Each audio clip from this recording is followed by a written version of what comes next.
Before we hop into today's video, I want to direct your attention to the resources in the description below for the Black Lives Matter movement. There are petitions you can sign, places you can donate, things you can do if you have absolutely no money, ways to contact your representatives, and resources to educate yourself on how to be a better ally. Black Lives Matter, defund the police. Please enjoy the video. What's up, guys? It's V Renee. Welcome to my channel, or welcome back to my channel. I have my moon and star earrings on and my Scarlett lipstick because today in I Read Blank So You Don't Have To, we're going to be talking about Stephanie Garber's CARAVAL. First of all, let me address the Zenith-sized elephant in the room. I tried to read Zenith. I know over on my Instagram you guys were literally cyberbullying me about reading it and reviewing it. First of all, there are plenty of reviews on Zenith in this booktube community. Please just search Zenith review and get your fill and leave me alone. But also, I tried. I had the audiobook and I did 2 chapters of it and I was literally falling asleep. So you can't tell me what to do, and get over it. Please don't leave. So I have a twofold confession about CARAVAL. First of all, about 2 years ago, I did get this book from the library and I DNF'd it. I disliked it so much that I included it in a video titled Reading Positive Reviews of Books I Hate.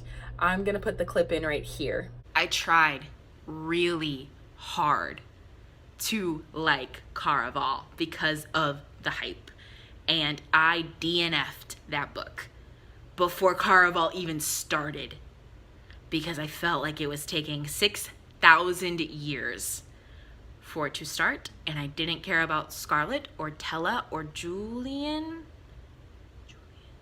I didn't care about any of them enough to keep reading. Because my second confession is I liked this book a lot. I have many critiques. The writing is horrid. Let's discuss the categories that I'm going to go through today with CARAVAL.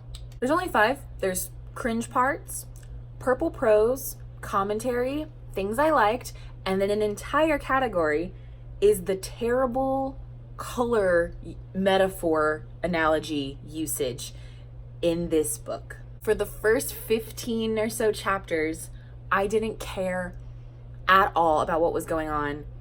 You know, some books have sagging middle syndrome. This book had sagging beginning syndrome. And that's why I DNF'd it originally. And I was just like, my friend Kate Elise over on Instagram, when I told her I was doing this, because I like, she's my sounding board for like, is this book bad? And she's like, yeah, do it. She was like, no, I love CARAVAL, don't. I was like, I hated when I tried to read it before. I totally understand why she liked it. The actual story of this book is amazing, and for that reason I'm gonna try to do minimal spoilers, because I actually would recommend reading this book if you can get past Kate called it whimsical writing, I call it terrible purple prose. But even then, there are some purple prose phrases she uses. If you don't know what purple prose is, I'll pop the definition right here on the screen. There are some instances where she uses purple prose that I liked. So writing style is very subjective. Some people hate my writing style. They hate that I write in a certain dialect for certain characters. They hate that I, do this, that, and the other. So like totally subjective. I hated it. But the actual story, and specifically Julian, I might have to read this whole series just for him. First and foremost, I do want to sing praises to CARAVAL for a healthy love interest in Julian. Trying not to give too many spoilers, he does deceive Scarlett and lies to her, which I don't love, but he kind of he's bound by magic to do so, and then when he's no longer bound by magic, he does try to do the right thing, and in pretty much every instance where he can do the right thing, he does. So for that, and he's also very respectful of Scarlett. There's a couple instances I highlighted where I was like, we stan a consent king. Again, I'm gonna try not to spoil too much of the actual story of this, because I do think it's a great story if you can get past some of the shit I'm about to say. So let's get into it. So right away, we're just gonna go through the cringe stuff that isn't purple prose or the really bad color metaphor thing that Stephanie Garber keeps doing. Donatella, the little sister of Scarlett, says God's teeth as her expletive, which I don't understand what that means. There's a part where she says She calls her Tella. Donatella, she calls her Tella. Tella's lips shifted from broken to unbreakable. That makes no sense. They said wishes are about as real as unicorns. I hate that. Chapter 4, she says it was nights like these she could smell the moon. And when I first wrote that down, I said it was nights like these she could taste the moon. And honestly, I think taste would have been a way better metaphor, but like I didn't write this book, so it's not up to me. Chapter 6, Julian calls Scarlett Crimson instead of Scarlet. I hated it when I originally read it, and I still hate it. And he does it all the time. All the time. Like every sentence he talks to her, he's like, Crimson. By the way, my audiobook narrator saw that Julian had an accent and made him sound like Desi Arnaz. She was like, Crimson, you don't understand. And oh no, he sounded like Puss in Boots from Shrek. That's what he sounded like. So that was very off-putting. I didn't love it, but like that's a choice. So like it has nothing to do with the book itself. Here's another thing I hated. So in chapter 5, she passes out and has like this dream about her Nana, and then in chapter 6, she wakes up and she's like, she reiterates how great her Nana's stories were, even though all of chapter 5 was her Nana telling a story in a dream, like a flashback dream. So we get to hear it all over again. I love when we reiterate the same shit in the next chapter that we just heard in the chapter before in a more boring way. I love wasting pages on that. It's my favorite thing. Chapter 7, Scarlett says something like she wondered if she had found a way to escape her father's deadly games, only to become a well-costumed piece on a new game board. You came to CARAVAL, which is 5 days of a game. So yeah, you became a piece on a new board because you went to a game. Like you physically decided, you wrote to the master of CARAVAL and asked to go to the game. And now you're like, I'm a piece on a game board. Like, yeah. Chapter 10, soft golden lights licked her arms with gentle kisses of warmth. And then in chapter 12, she got a lamp held up in her face and it says warmth licked her cheek. That metaphor is too specific and stupid to use it more than once. Chapter 13, she goes into Donatella's room and it's all like wrecked. Quote, feathers covered the carnage as if a rebel angel had gone mad. Chapter 15, she goes into like a soothsayer's tent and he has tattoos all over him and he's looking at her like she's covered in only pictures he can see. Instead of covered in pictures only he can see, covered in only pictures he can see. Chapter 24, quote, Tella loved danger the same way candle wicks loved to burn. It never seemed to scare her that some of the things she lusted for might consume her like a flame. And then that's like 2 sentences before that chapter ends. And then right in the beginning of the next chapter, we say, she had to find Tella before legend consumed her like a flame burning a candle. That is, again, too specific of a metaphor for you to use it twice, let alone twice in like 2 pages. Chapter 28, she's talking about Julian and realizing that she like loves him or whatever and like doesn't want to marry the count that she's betrothed to. She says Julian is, quote, the boy who had saved her from drowning in more ways than one. He saved her from drowning when they got to the island. I know she means like metaphorically he saved her from drowning in like misery or like whatever, but just say that then. And then she says they kiss and every touch created colors she had never seen, because when we get to the color metaphor thing, she describes every emotion in color. So this was very anticlimactic to finally kiss the love interest in chapter 28 of 43, and it's colors you've never seen. That doesn't give me any idea of how you feel. All of your emotions are so vividly colored that you tell us what color they are. But when you kiss this guy who you just realized you're in love with, it creates colors I've never seen. Chapter 29, there's like these big hourglasses that have ruby red stones inside, and she says the stones fall through the hourglass like drops of falling rose petals. Drops of falling rose petals. Makes no sense. Makes no sense. Wait till I get to the color thing. You're gonna be like, you just threw Scrabble tiles at the wall. You like had a dartboard with some words on it. You threw a dart and you were like, that's the sentence. We're gonna move on to purple prose now. I'm saving the color thing for the end because it's gonna be so much, you guys. Purple prose, chapter 4, she felt the lie from her childhood, quote, sneaking into her slippers and moving between her toes. No, you didn't. Chapter 6, the image of a purple fire-breathing dragon came to mind, coating her vision with ashy shades of anxiety. That's her dad. She talks about her dad being a dragon. Chapter 9, Julian's smile turned seductive, all shameless curves and immoral promises. Shut up. Chapter 11, the hallways in the inn smelled like the end of the night. Sweat and fading fire smoke mixed with lingering breath from words whose ghosts still haunted the air. Chapter 11, Julian was poison in an attractive bottle. If you're gonna use so many words, use better ones. I don't know. Chapter 16, the inn, quote, smells of laughter and boasts laced with sweetened ale. What do boasts smell like? Like the reason this kind of purple prose bothers me, and there are sections of purple prose in the stuff I liked section that I'm gonna do, it doesn't make any sense. So like if you want to go like really flowery, like make it make sense. I don't know what boasts smell like. It bothers me because it doesn't evoke an emotion. So if you're gonna spend all this time, again, I'll get to it, assigning colors to emotions, and then when you actually have to describe like what something smells like or looks like or whatever, and you use words that don't evoke that emotion, I don't like that. That doesn't give me a good idea. And that's why I'll get to it in my commentary section. There are parts of this where I should be like enthralled and amazed by what I'm seeing as a reader through Scarlett's eyes of CARAVAL, this magical, beautiful place, and I'm bored because she doesn't use image provoking language.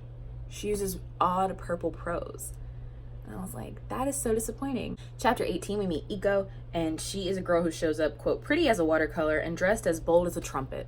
Chapter 19, this is both a color thing and a purple prose thing. It says, sour shades of yellow-green made her stomach royal with trepidation. That's a sentence that you decided to use. They go to a dress shop where the dresses are the color of late-night laughter, early morning sunshine, and waves crashing around ankles. So you got all these words that you've been using to describe colors, but when it actually comes time to describe colors, you're like, it was the color of late-night laughter. Is that blue or purple or black? I don't know because you didn't tell me. In chapter 26, there is a note in the box that comes to her room from Legend. I'll get to Legend. That makes, quote, invisible spiders crawl over her skin. In chapter 31, Julian tasted like midnight and wind. Chapter 35, she says the air felt soft and poisonous, and then she finds her sister and she hugs her, and it feels like softness and sunlight and seeds for growing dreams. So I wouldn't have minded that second part if she didn't just say that the air felt soft and poisonous the sentence before that. So like, you're using so many words, but you keep using the same words real close together. Stop doing it.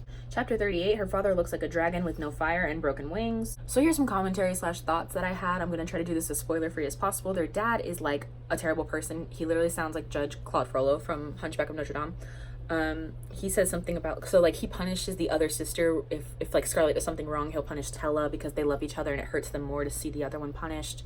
So it's like a really terrible thing. Another weird thing in this is she talks about going up to like the confessional where the priests are. So they have priests and piety and the devil. Like she mentions all this like Christian imagery, but their calendar is not like a BC AD calendar. They use like the hot season, the growing season of the blah blah dynasty, the 4th day of the growing season. I'm like, so is this a Christian nation or not? Because she says like her dad goes up to the priest and is like whatever, and I'm like, so do the priests in this story are Christian priests, but they don't follow the Christian calendar? Like, chapter 5, we get a story from Nana and like a flashback of how Legend got his name. First of all, Legend is a bad name, and you should feel bad about it. Stephanie Garber. CARAVAL is also stupid. It sounds like carnival, but it's not. And it also sounds like caramel. And my iPad, when I was taking notes, kept correcting it to caravan. So like, I don't like it.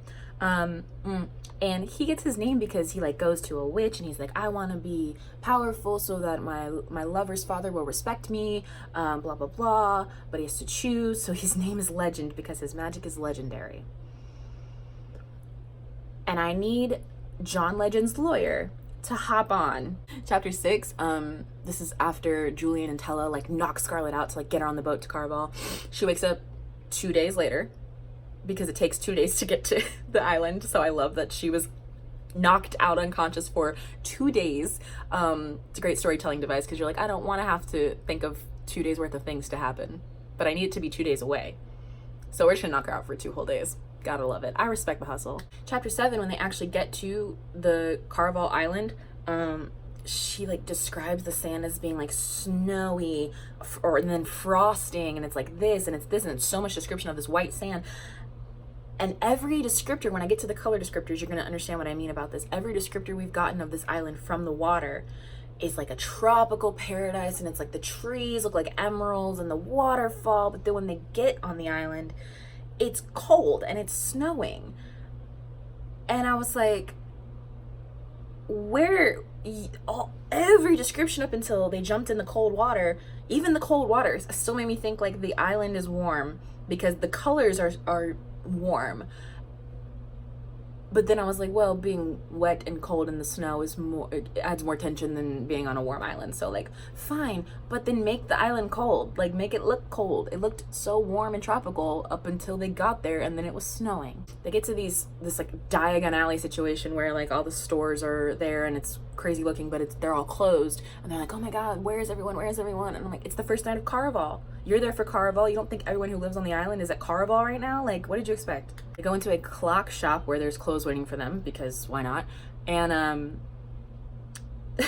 Scarlett just starts waxing poetic about like how she's pretty but she hides it because she doesn't want attention, and how Julian's so hot in his new clothes. And I was like, you were freaking out about finding your sister ASAP. You were like hustling, trying to, like, you didn't even want to change, and Julian was like, you have to get out of those clothes or you're gonna freeze to death, and you're like, I gotta find my sister. And now you're spending 2 whole pages waxing poetic about like how hot you guys both are.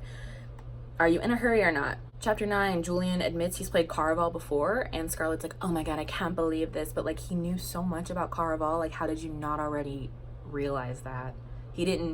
I don't remember him saying that he hadn't played CARAVAL before. Chapter 10, this is where I was like, they go into the house where CARAVAL takes place, and I was like, this is boring. I don't care. You're not using the right descriptions to give me a vivid image. I don't care. The guy who was giving them the rules, he's like, don't let your eyes trick you. And then he hops on the balcony and jumps off, and Scarlett's like, oh my God, he fucking killed himself. And I was like, he just told you not to believe what you see. Please pay attention. Their instructions are to get to the inn where they're staying by sunrise, because the game takes place at night. They have to get there by sunrise, or they'll be locked out and they won't be able to play the game. And she's just like, I gotta look for my sister first. I gotta look for my sister. And Julian's like, she's probably staying at the inn. Like, let's get to the inn. And she's like, no, I don't believe you. And I'm like, he's already played the game. He's already played the game. Just trust him. He left you in that clock shop, and then he waited for you afterwards because he didn't want to leave you. So like, just believe him. Julian pushes her in just as the sun comes up, and she doesn't make it in, and so he can't play now. And she's like, oh my God, no. But then she's like, there's no stakes, because she's just like, tells the innkeeper, oh, we're guests of Master Legend. My name is Scarlett Drogna. And she's like, oh my God, why didn't you say so? Come on in, Julian. I was like, I'm glad there's no stakes. That's awesome. And there turns out to not be any stakes, actually, by the end of the book. No spoilers. Chapter 12, every time something happens between Tella and Scarlett, we get a whole expository moment about how it's related to their mother leaving them, or their father abusing them, or their relationship of Scarlett always has to protect Tella. And it's like, we know, you've already said all this. You don't have to reiterate it every single time you guys have a conversation. The amount of time she's like, I was supposed to protect my sister. I was supposed to protect my sister. I'm supposed to keep my sister safe. I'm like, we know. Chapter 14, I literally said, what's really annoying about this book is Stephanie Garber spends a lot of time talking about things that are boring and one sentence on something like hummingbird-sized elephants and tigers. They go into like this market in the castle, and she one sentence of like avian kittens and hummingbird-sized tigers and elephants who use their wings to fly on a little flower. I was like, that sounds awesome. And I'm like, bye-bye, I'm going somewhere else. That was the most interesting thing I've heard about CARAVAL so far. Chapter 15, she goes into the fortune teller's tent. I just wrote, this is all very boring. Chapter 16, he tells her to follow the boy with the heart made of black. And I was like, it's the boy with all the black tattoos that you met in the inn. She's like, no, it's Julian. Julian has a heart of black.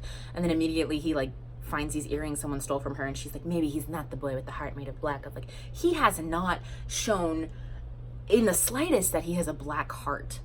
Like, what are you talking about? Chapter 19, she drinks a cider and like loses the color in her vision. All her vision goes black and white, and she's like, God, this game is constantly working against me. But like, it's not. She stumbled across clues without hardly any work. The innkeeper let Julian in. They got a boat ride for free because she's Legend's guest. No, this is the first obstacle she's faced in chapter 19, is losing her vision. And then it actually turns out to be a good thing, because then anything that's in losing her color in her vision, because anything that's in color is important, so it shows her what's important. So like, nothing has happened to you. Chapter 21, this is when something happens to Scarlett, and she goes into like this dream world, and we find out all this information about Legend and Annalise and this woman named Rosa that's important, and this and that and the third, and it's all very like intense, but then it means nothing because none of it's real. By the end, it like I guess it maybe sends her in a certain direction, but like none of it meant anything. So I had it all highlighted as a part I liked, but then it like nothing happened with it. So I was like, okay. Chapter 27, she's like, the 5th clue's in this hat shop. And Julian's like, I don't think we should go in this hat shop. And then Eco shows up and she's like, don't go in the hat shop. And then Scarlett had an emerald green premonition that she would make a discovery inside, because you got to keep the story moving somehow. So why not use a bad color metaphor and be like, yep, something's going to happen in there, better go. Even though everyone who's knows the game better than me said not to do it. It isn't until chapter 29 that she gives any sort of pause about the idea, not gives pause, like gives weight to the idea that like the prize of CARAVAL this year, if she finds her sister, she gets a wish. Any wish she wants, Legend will grant it. And the only reason she wants to find Tella, the only reason she does anything is because she wants to keep Tella safe. So she's marrying this count she doesn't know to get away from their father. She needs to find Tella to like make sure her sister is safe, blah, blah, blah, blah, blah. So I was like, winning the game means you find your sister and you get a wish. So those things should have been of equal weight. You should have realized right away that if you won the, I guess like you're so preoccupied with your sister that like you don't remember that you also get a wish, but like, why would you not be thinking, like, if all you want is to be safe and away from your dad, like, why would that not be of equal importance to you to find your sister and get the wish? Like, chapter 29, you just now were like, oh yeah, and I get a wish. Chapter 29, I wrote, I swear to God, if Julian dies, I'm gonna fucking riot. Chapter 34, she remembers her wish again because something happens, and I said, I swear to God, if she doesn't use her wish for that thing, I'm gonna throw myself out of the window. I'm trying to give you spoilers because this is like the part that I was like, I'm very invested in this story now. This is chapter 33 of 43, so like a little late to be invested, but I don't want to spoil it for you. Again, I do think you should read this book. I'm just telling you that there are some parts you're going to be like, this is stupid. But overall, you know. Chapter 41, people do actually die in CARAVAL, but when the game is over, they come back. So there were no fucking stakes. That we see a few deaths in this story, and none of them actually matter because everybody can come back. So no big deal. All right, so let's do this color metaphor thing. Chapter 2, Scarlett's feelings came in colors, quote, urgent red of burning coals, frenzied yellow of a flapping bird's feathers. I was already like, bro, I'm not gonna have it. Same chapter, the edges of the paper blazed a shimmery gold, the color of magic and wishes and promises of things to come. Pick one word, that's totally fine. Goldenrod desire lit up inside her. Chapter 6, trees, oh, this is when they're going to the island where CARAVAL is, and she says trees rose toward the sky like massive emeralds, and the waterfall streamed down like melted peacock feathers. First of all, no it didn't, because that makes no sense. Melted feathers. Second of all, that sounds like a tropical island to me. But then it's snowing when they get there. Magic, everything's magic. It's fine. Chapter 8, sage shaded colors of suspicion. Chapter 8, a passionate sky made of melting lemons and burning peaches. Just say yellows and oranges. This literally made me think of fruit falling from the sky on fire. Like, it didn't make me think of a beautiful sky. It made me think of a sky full of flaming fruit. Chapter 9, a panicked vermilion moved inside of Scarlett's chest as she thought of how specific the letter had been. I just don't care. Oh, chapter 10, a searing green door watched Scarlett like a glowing eye. And this is when I realized I don't like this device because her name is also a color. So when you say something like a searing green door watched Scarlett like a glowing eye, it sounds like you're saying it's red like a glowing eye. Like, her name is a color. Julian calls her crimson, which is another word for the same color. And then there's all these color metaphors. So I'm just like, change your name if you want to use so many color metaphors. Like, Jesus. Chapter 12, she finds Tella fooling around with some guy, and she feels 5 different shades of berry-colored foolish. You should feel foolish for using this device so much, Stephanie Garber. Chapter 14, they pass shops wrapped in colors like birthday presents. Cerulean blue, apricot orange, saffron yellow, primrose pink, while the canals remained midnight dark. That is one sentence. And underneath that particular sentence, I wrote, this woman got like a color wheel or a color dictionary for her birthday the year she wrote this book. What is the color thing? What is it? It is way too much. Way too much. Like, where's the editor? Would have been more effective if we used it less. I just realized how close I was sitting to the camera, so I really apologize if I was screaming in your ears this whole time. Me and Creepy Baby are on the same plane now, so I hope you enjoy that. Chapter 14, also, she gets a tingle of periwinkle curiosity. Chapter 16, she goes into a potions tent. She describes the woman who works in the potions tent as having bottle green eyes. So, we just spent a paragraph or two describing all the bottles in the tent and all the things inside the bottles in the tent and what the bottles look like, and then you say the woman who works there has bottle green eyes. I have bottle green eyes. It's a very vivid descriptor of an eye color. I know exactly what she means, but why use it there when you've just said bottle like 45 times in the paragraph before? Just so distracting. Please stop it. She goes into like a dead garden with a fountain, and dreary yellow hopelessness infects her. Chapter 17. Julian's eyes are the color of caramel and liquid amber. Lust. No thank you. Something happens, he leaves, and quote, disappointment wraps around her in cool shades of forget-me-not blue. And I just wrote stop in all caps because it's annoying. She finds this journal, or Eco has a journal that's brownish green, quote, the color of forgotten memories, abandoned dreams, and bitter gossip. Pick one, it's fine. She sees a guy and he makes her feel perilous shades of silky black. This is where I wrote, is she an artist? Does she have synesthesia? What is with this color device? I hate it. Quote, panic came in hemlock green, the color of poison and terror. That one's not terrible, I actually kind of like it.